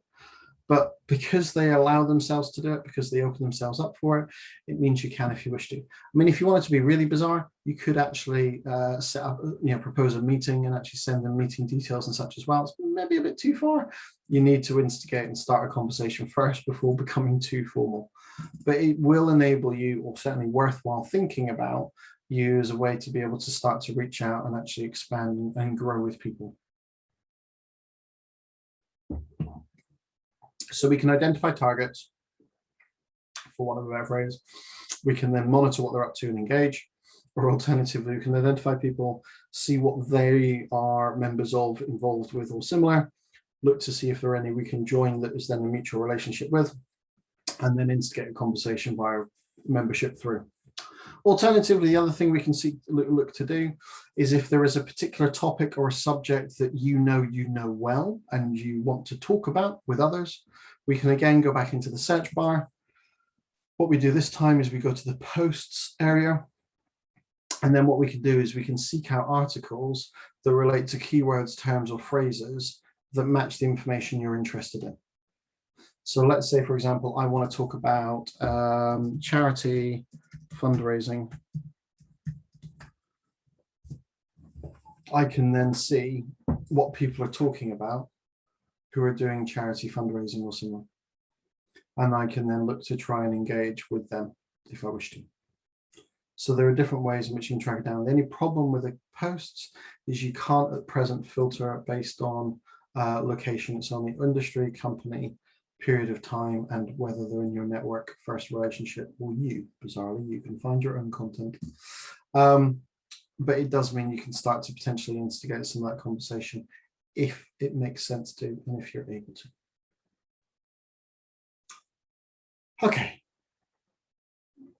Just going to pause for a second, catch my breath, and just see if any other questions have come in. But again, I'm hoping this is all making sense. I've noticed I've lost a few of you. I'm hoping it was for other reasons rather than me talking. So give me a sec.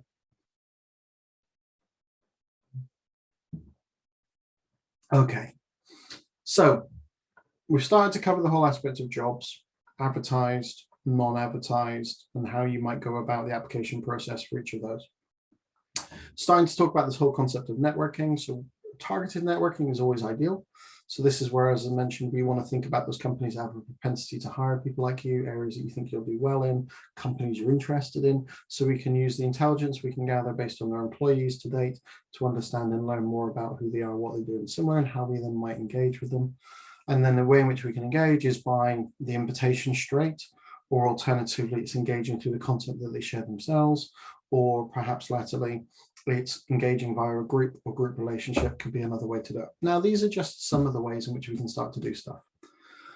One of the other things, though, that might be worthwhile thinking about also is that if you are looking to move into a particular marketplace, industry, organizational type, whatever it may be, one of the things that we may wish to also then do is actually start to support the fact that we have an interest in this area by engaging in this area, particularly through sharing information ourselves. So, the same way in which Patricia has shared a new job opportunity around a contract role here, or if I go a bit further down, Isla liking Mary's post about the fact that she's just doing an event. So it's all the different things that are coming through. So different people are sharing content. So one of the things we might choose to do instead is start an engagement. So if we want to start an engagement or share something that starts to encourage somebody to participate, we need to actually find interesting articles or information first to do so. Now, something I do, it's a personal thing, I have alerts for news or articles or press that just enable me to stay up to date with trends or changes or things happening. And one of the things I then do is I use a platform called Pocket as a way to save articles for later with the view and intention of doing something. So I'm just going to take this article here. So this was an article that was published Monday, and it was talking about remote working practices. And I've tagged it on here for LinkedIn because I knew I was going to be sharing it at some point this week. Now, I've read this, and please only ever share stuff you've read. I like it. I agree with a lot of what this is about. And obviously it's very topical at present in terms of what we're up to. So what I'm going to do is I'm going to take this article and I'm going to share it. Now, the way I'm going to share it is a couple of things. So the first thing I'm going to do is I'm going to take the web link so it works. Back within LinkedIn, on homepage, I'm going to start a post. And what I'm going to do is I'm going to choose to share it as me, and I'm going to choose to share it to anyone. I can be more selective, so I could post it only into a group, or I can be more selective and only share it with particular contacts, i.e. first relationships. But for this purpose, I'm going to share it with anybody. So I'm going to paste the article, and it then gives me the actual information itself. So I'm going to remove the web link, but it still retains the visual with the web link to the article. What I'm now going to do is I'm now going to make reference to why I think it's interesting. So some good points made here by. Now, the reason I'm saying good points made here by is because the person who authored it, Alexa, is somebody I want to actually almost thank in some respects. So the way I'm going to do it is I'm going to tag her. So I tag her by typing @ and then I'm going to type in her name. Now, I don't know Alexia Campbell, but I do know that it's this Alexa here who's the Director of Research at Gartner. The reason I know that is because back within the original article, it talks about her being a research director at Gartner. So what we've then got is we've got I've now got the article. So some good points made here by Alexa. What would you want your work life to look like? For me and at John, so I'm going to make reference to John, who's somebody I work with. For me and John, we are very flexible in how we work. But when things open up, we both know our working days will be more dictated by our partners and clients. There we go. So nice and simple. So some good points made here. What do you want your work life? What do you want your work life to look like? For me and John, there, blah, blah, blah. So I'm introducing the information. What I'm now going to do, you can see across the bottom here, we've got some hashtags. So I'm going to take workplace and working environments. I'm going to take working at home. I'm just taking a few hashtags. Now these hashtags are hashtags that LinkedIn have automatically referenced based on what the article relates to. So they've essentially they've got an algorithm that looks at the data and then it starts to try and give some reference to it. So thank you very much for the spot. Cheers, guys. 2 of you have done it. Appreciate that. See, it's a good thing I've got 20 sets of eyes on this. Anyway, so it allows you to start to work through and actually share what you want. So why am I doing this? Well, I'm doing this for the purpose of what actually genuinely is something I'm interested in. but it's about also starting to potentially drive an engagement or a conversation. So taking these article, now going to post it. It's now gone live. The reason I've made reference to Alexa is because she wrote the article. The reason I've made reference to John is because it's something both he and I are conscious of with one of our businesses together. So it's a way of instigating or starting or initiating a conversation. Why am I doing this? For the very simple reason that I want to support who I am, what I do. I want to drive awareness to what I'm about. And if there's a continued theme or message with what's coming through with the content and the articles I share, if you're at the same time looking to try and engage people around similar subjects or topics, it shows you're then somebody who seems to be interested in similar things. And it then starts to supplement and support your message, i.e. what you're about, what you're interested in, what you're doing. So it's really quite useful. The other reason as to why I often share content is because when you post a piece of information, so 2 days ago, I posted this, which is, do you live in the UK? Do you want to make a difference? Do you want to be part of a change? Then start today, click here below and work with our charities. So this is actually the business John and I have together, where we support a bunch of charities. And in fact, we support a lot of charities around helping them gain new funding by members participating on our platform. So it's had 7 likes, but more importantly, it's had 453 views, including 1 reshare. And the advantage in all these things is that it's about the ability for me to be able to be seen by others, the ability to be able to then associate myself with information. And also from a perspective of me, I know that when I regularly share content, it in turn then tends to mean people then look at me and go, who is this guy and what's he about? So a really quite a nice way to start to then drive awareness of you, supplement, support your message, etc.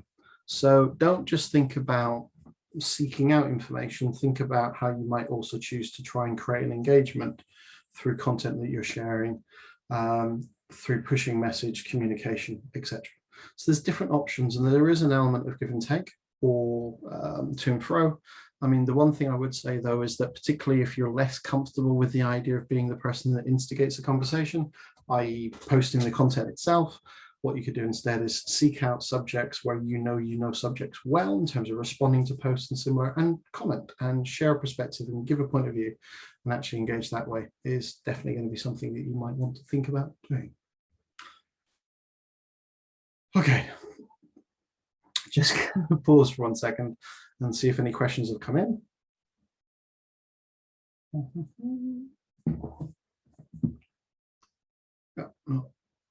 Okay, cool. So in that case, just thinking back to kind of obviously what we're looking to achieve this afternoon, I'm conscious that we've still got sort of 15 minutes or so left. Does anybody have any other particular comments, questions, things you'd like me to look at again, considerations or otherwise, before we kind of move on to the next bit?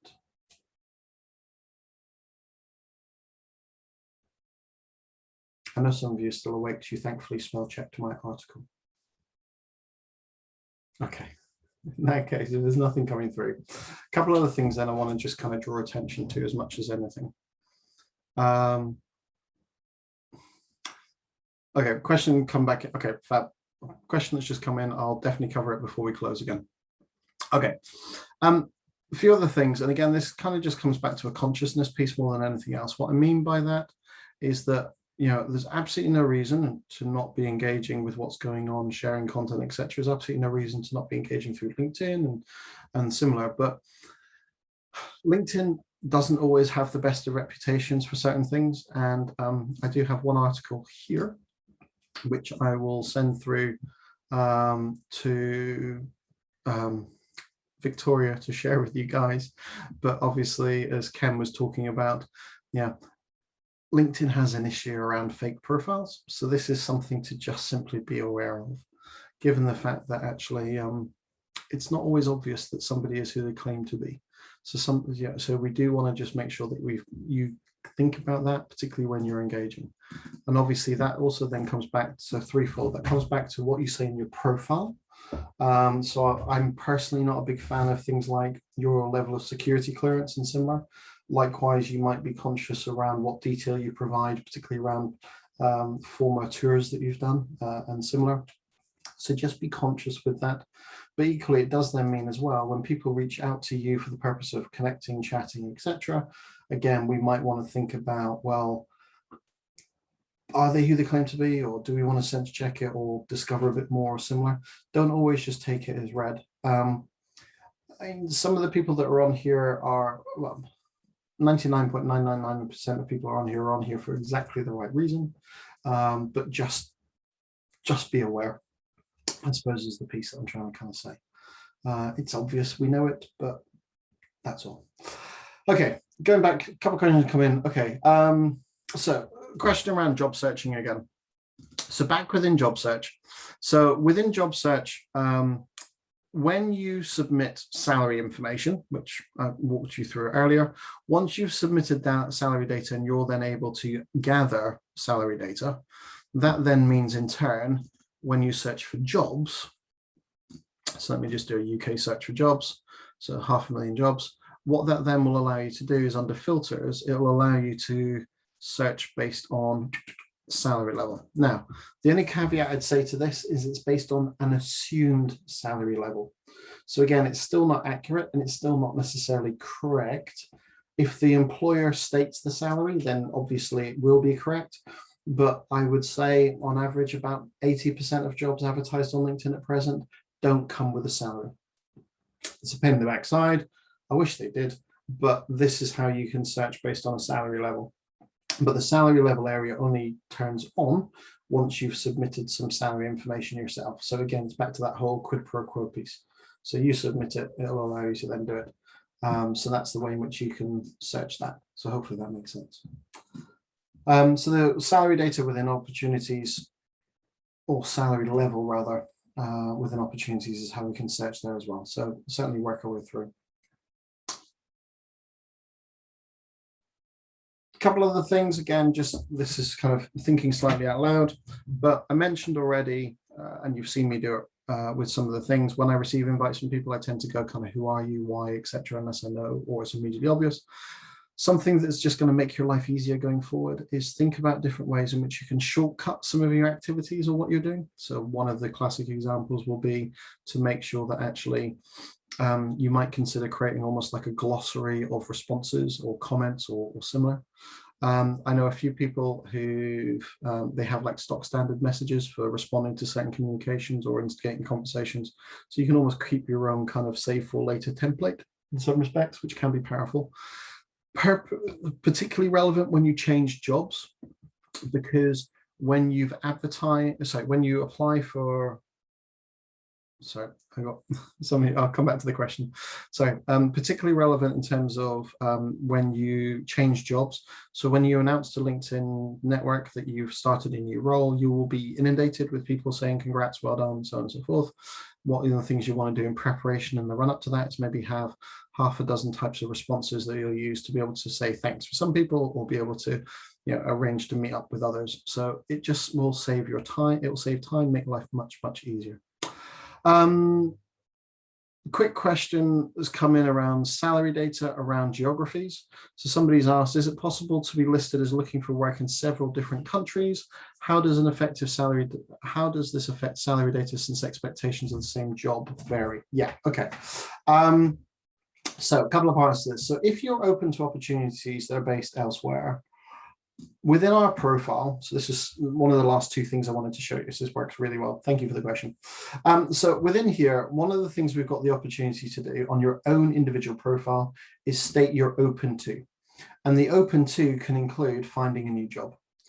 Now, there are two options when it comes to this. Now, let me just remove this. So what I mean by those two options, there's compulsory fields that we have to complete. Job title 1, location 2. These two are compulsory. The rest is non-compulsory.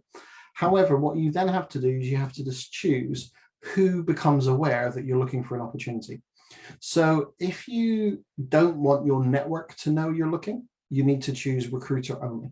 Recruiter only means it's organizations that pay to access LinkedIn as a recruitment tool are then able to see you're open to opportunities.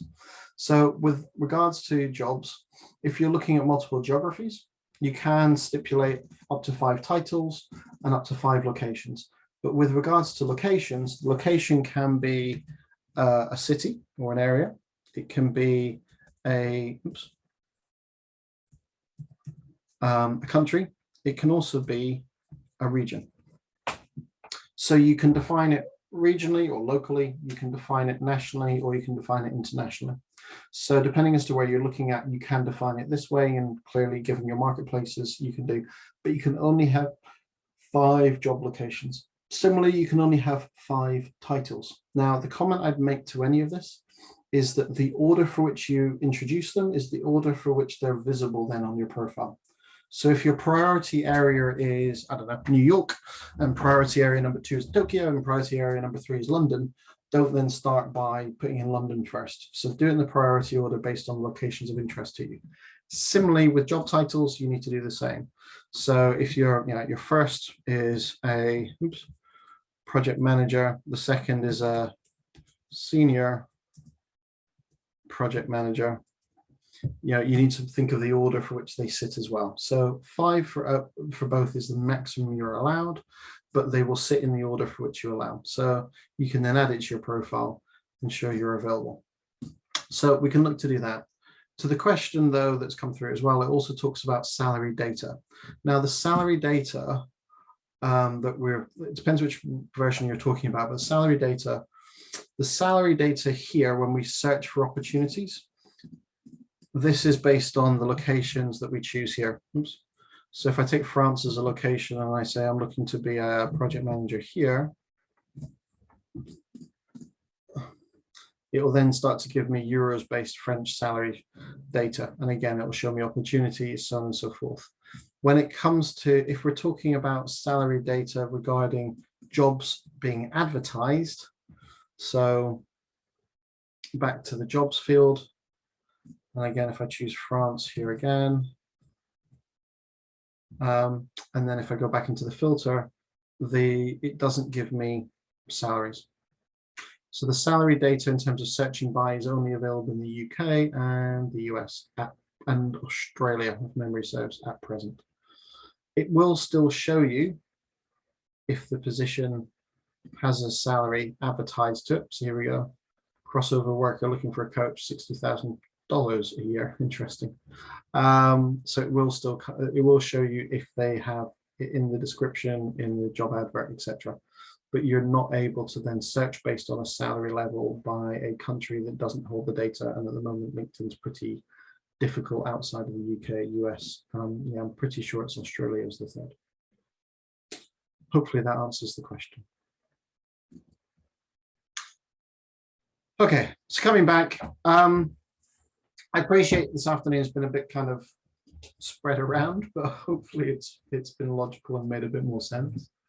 A couple other things then I just want to come back onto. Yeah, obviously talks about the whole idea of the active job search piece. I mean, this is definitely something for those of you considering opportunities. It's something you definitely want to be looking to do, because it's not about waiting around for that opportunity. It's about actually driving the process yourself. It will help you just feel better yourself generally, because I wouldn't say you're in control, but you're at least a bit more in control in terms of what's going on. And it also means that you can start to potentially initiate organizational discussions that don't require a job. I'm sat here virtually in front of you, but if I think back to my previous career, as in being an employee, there's only ever been one job that I've had an interview for that I've accepted. For any of you who look at my LinkedIn profile, will see I've had a lot of jobs, but everything I've always done has always been based around creating something myself or via networks, introductions or similar. So do think about being proactive with what you're doing. A couple of final thoughts just for today. I do love this quote, be yourself, everyone else is already taken. I think it's very true, and absolutely the case with LinkedIn. Don't just copy everybody else because it seems to look nice. It really does need to be you. Finally, mentioned this morning, but I'm just really worthwhile referencing again. Please, please, please, before you post, just think, is it true? Is it helpful? Is it inspiring? Is it necessary? Is it kind? As I mentioned earlier, if it's only one of these 5 things, please don't say it or share it. If it's 2 of these 5, maybe, but it depends what they are. 3, you should be good. 4, absolutely. 5, without a doubt. But the reason for thinking about this is really down to the fact that actually what you don't want to do is end up with people going, well, opening yourself up to aggro or otherwise. So just think about how you manage it. Finally, please do set yourself online. Make sure your settings and privacy are always up to date and you're comfortable with what's going on. Always think, as I say, before you post. If you no longer use something, get rid of it, delete it. You don't need to have that history. And do be positive. There's all sorts of technology out there nowadays that crawls data. So just make sure you're doing the right thing as such. And then finally, yeah, in terms of to-do list today, sort out your contact settings, download your data, start to sort out your profile. And then what you want to do is start to then build that network in terms of carrying it forward. Another question has come in. Are there any tutorials using LinkedIn? There are thousands. Most of them are, well, not even most of them. I haven't yet found any I've gone, oh, that's really good. Do bear in mind that you will be getting a copy of this afternoon's session though, when it's produced. So you will get a copy of that. So hopefully that will cover some of what you're talking about. If you're looking for something larger, the OA do still have some old recordings of other sessions I've previously run as well. The difficulty at times, particularly around tutorials regarding LinkedIn, is that actually the site changes very, very frequently. Even if I think to the last month, there's been 2 significant updates on LinkedIn in the last month. So nothing can easily stay up to date. It's part of the reason why I don't actually rate many tutorials. That includes LinkedIn's own, by the way, on their site. And also the problem with LinkedIn's own tutorials is they're heavily American, which ironically doesn't work then for well over 2/3 of the site. But hey, by the by. So no, hopefully the video will be enough. If not, as I say, reach out to the OA because they do have some other recordings of other sessions, which would probably be a good starting point. It's not to say I'm the best, but I do know what I'm doing. So hopefully that'll help anyway. I know we've got 5 minutes left. So we've got 2 options. One is you can quickly, furiously type any last final questions you might have. Alternatively, Victoria, are you around? Yes, yeah, and just to say as well, if you are wanting a more one-on-one review of your LinkedIn profile, then do book in with one of our career consultants. They can do a CV review, but also a LinkedIn profile review. So go through it step by step with you in a bit more of a, hands-on session there if you did want. But yeah, thank you everybody for joining. Thank you to those who joined morning and afternoon and stuck around. But yeah, nothing much more from me actually. So we can probably let everybody go a few minutes early. Oh, that sounds fabulous. Brilliant. Thank you, Lincoln. Cheers, guys. Take care. Good luck.